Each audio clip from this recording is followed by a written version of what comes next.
Support for Colorado Today comes from Safeway, where you can shop online and get easy delivery or free pickup. Get the same prices, deals, and rewards as in-store. Shop the weekly ad, clip deals, and earn points at Safeway.com or in the Safeway app. Support for Colorado Today comes from Credit Union of Colorado. With access to over 30,000 ATMs and a mobile app, they're dedicated to offering the services of a big bank with a heart. Learn more at honestlygood.org.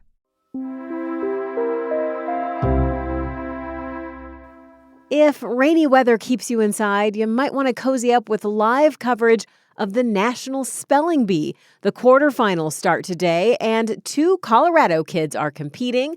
Ved Raju from Aurora and Blanche Lee from Boulder are both hoping for the grand prize. Last year's champion won $50K after correctly spelling the word abseil, which is a type of descent in mountaineering. Abseil. Abseil. I'm Bazi Kanani.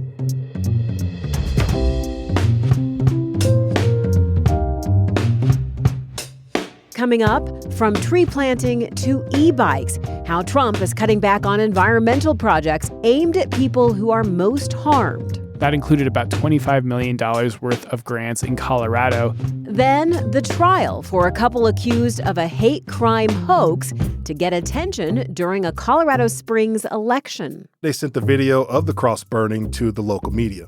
And as the school year wraps up, a story about how teachers can make all the difference.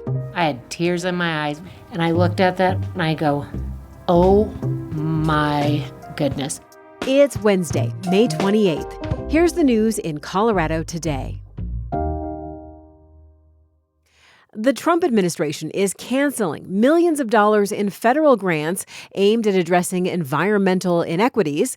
CPR's Sam Brash has been tracking how that could impact various projects across the state, and he's here now to fill us in. Hey, Sam. Hi, Bazi. What kinds of initiatives are under threat here in Colorado? So it's a pretty wide spectrum. We're talking about everything from tree planting in an industrial part of Denver to e-bikes for workers in Pueblo, even things like urban gardens. These projects fall under this umbrella called environmental justice that got lots of funding under former President Biden. And for those who aren't familiar with the terminology, can you define environmental justice? Sure. We know from multiple studies that pollution is concentrated in less white, less wealthy communities, often the same communities expected to face the worst impacts from climate change. Those places also tend to have things like worse asthma rates, worse cancer rates, and, high levels of heart disease.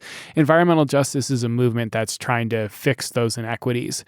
That was central to former President Biden's climate strategy, the Inflation Reduction Act. The big climate bill he signed in 2022 earmarked $3 billion specifically for environmental justice projects. Now, President Trump's administration is trying to cut off that funding, and it's also put everyone within the EPA's environmental justice program on administrative leave. Why is that? What does the Trump administration say about why it's targeting these environmental justice grants? Yeah, EPA Administrator Lee Zeldin has said that we won't be funding left-wing ideological pet projects like the past administration. Working with the talented team at DOGE, I've now canceled over $2 billion in DEI and environmental justice grants. $2 billion. And he wants the EPA focused on actually helping communities deal with air or water pollution. Do you have a sense for how much money is on the line here in Colorado? That's a really good question, and that's something I've struggled to figure out. In March, a group of Democratic senators released a list of EPA environmental justice grants that they thought the Trump administration planned to terminate.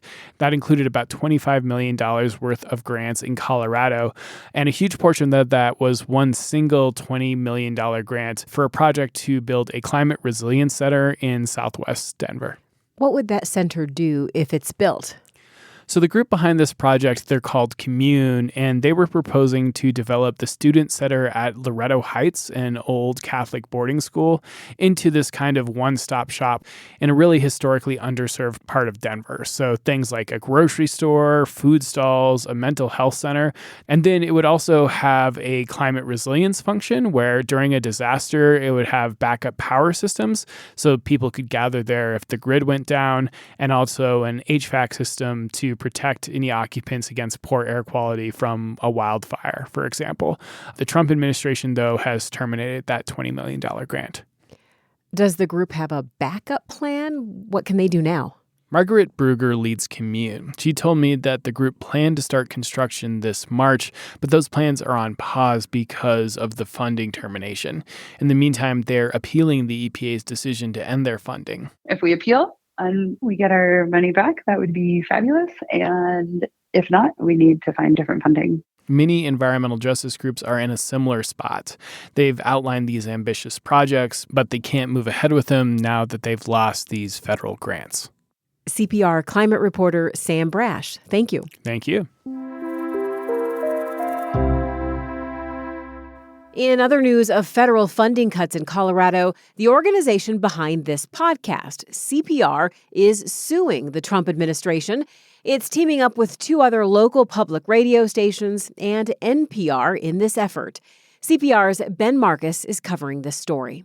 So this is a lawsuit about 1 month in the making. On May 1st, Trump issued an executive order essentially demanding the withholding of federal spending on NPR and PBS. He's called NPR a liberal disinformation machine. And his administration argues that government money is no longer needed with so many new news outlets out there in the internet age. Now, public radio doesn't get most of its money from the federal government, but a significant amount of support. Colorado Public Radio, for instance, gets about $1.4 million in federal grants. That's about 5% of the budget. This week, NPR and Colorado Public Radio, though, and 2 other Colorado stations sued the administration. The attorney working for the Colorado stations is working pro bono. They're arguing that Trump's order violates the First Amendment just because he doesn't like coverage that he sees on NPR. They're saying it's an end run around congressional authority, and it violates the public broadcasting law itself. This was signed in 1967 by Lyndon B. Johnson, and he said at the time, at the signing ceremony, that TV and radio stations would, quote, be carefully guarded from government or from party control, unquote. Thanks, Ben. And a note here, no executive at CPR or official from the station has had any influence over Ben's reporting on the lawsuit. 3 people are set to be sentenced for a bizarre hoax hate crime in Colorado Springs. The case just wrapped up, and it even involved testimony from Mayor Yemi Mobolade. CPR's Tony Gorman covered the verdict and is here to break down this unusual incident. Tony, for some brief background, what was the initial hate crime that then turned out to be a hoax? Okay, you may remember that Colorado Springs' last mayoral election came down to a runoff. It was spring 2023, and one of the candidates was a very well-established local Republican who is a white man, Wayne Williams. The other was an upstart candidate, a pastor and an entrepreneur who's a black man, an immigrant from Nigeria, who ultimately became mayor. That's Yemi Mobolade. Their races matter because what happened was that someone wrote a racial slur on a Mobolade campaign sign and burned a cross in front of it. Then they sent the video of the cross burning to the local media. And when investigators later figured out who did it, they also found out then that this was a ploy. Yes, a couple was found guilty by a jury on Friday, and a third co-defendant pleaded guilty. One of the defendants admitted this was a plan they hatched to try to help Mobolade get elected.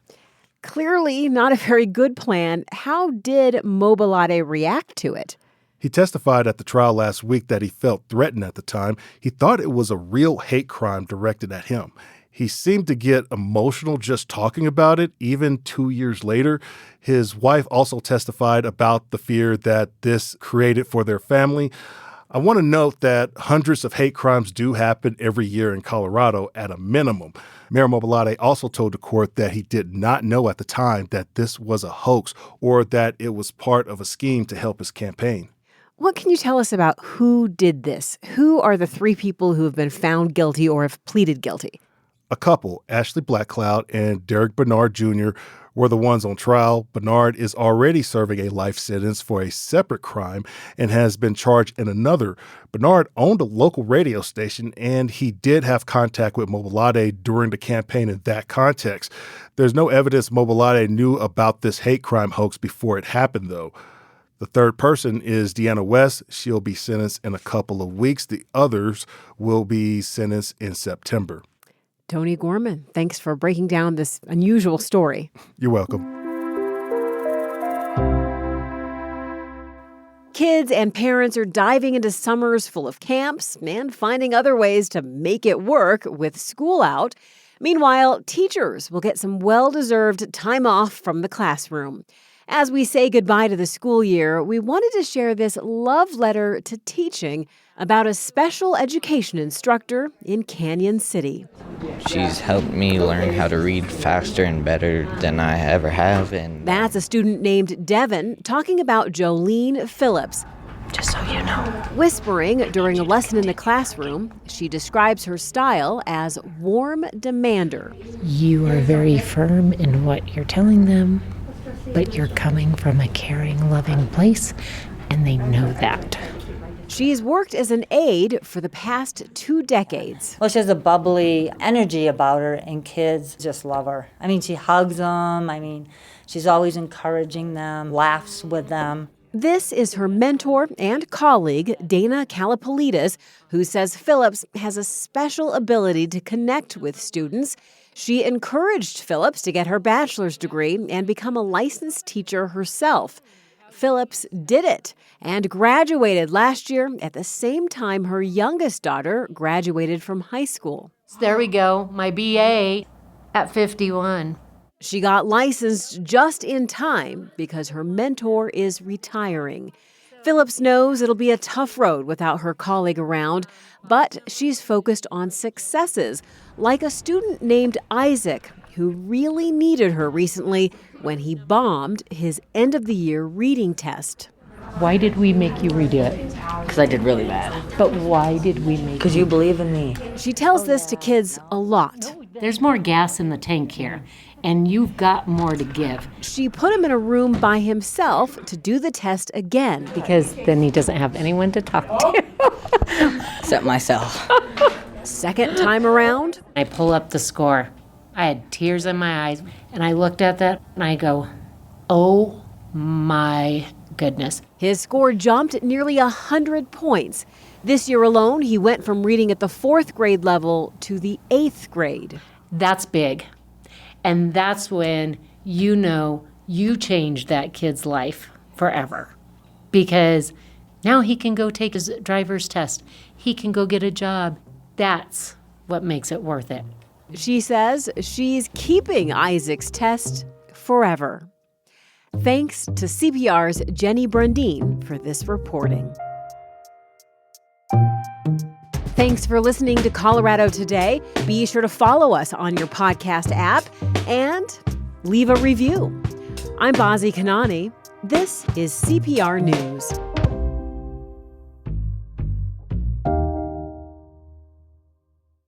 Support for Colorado Today comes from Credit Union of Colorado. With access to over 30,000 ATMs and a mobile app, they're dedicated to offering the services of a big bank with a heart. Learn more at honestlygood.org.